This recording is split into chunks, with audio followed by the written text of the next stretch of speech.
৪১ বছর বয়সে এসেও গ্রিনপিসের বুকে শেষবারের মতো লড়াই করেছিলেন ক্রিস্টিয়ানো রোনালদো।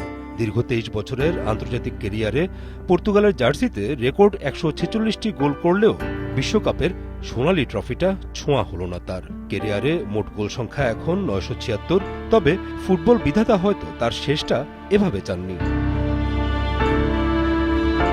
টানা ৬টি বিশ্বকাপে অংশ নিয়ে রোনালদো খেলেছেন মোট ২৬টি ম্যাচ, যেখানে তিনি করেছেন ১১টি গোল এবং সতীর্থদের দিয়ে করিয়েছেন ২টি।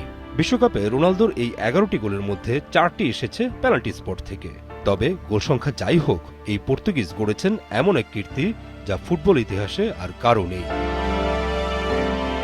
২০০৩ থেকে শুরু করে ২০২৬ ইতিহাসের একমাত্র ফুটবলার হিসেবে টানা ৬টি ভিন্ন বিশ্বকাপে গোল করার অনন্য বিশ্ব রেকর্ড এখন ক্রিস্টিয়ানো রোনালদোর দখলে। এমনকি ৪১ বছর ১৪৭ দিন বয়সে এই বিশ্বকাপই ক্রোয়েশিয়ার বিপক্ষে গোল করে বিশ্বকাপের নকআউট পর্বের ইতিহাসের সবচেয়ে বয়স্ক গোলদাতার রেকর্ডও নিজের করে নেন তিনি।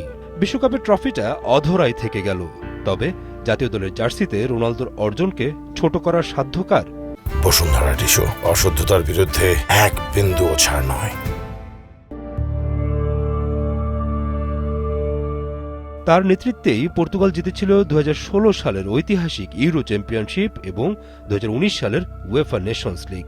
পর্তুগাল ফুটবলকে বৈশ্বিক মানচিত্রে এক নতুন উচ্চতায় নিয়ে গেছেন CR7।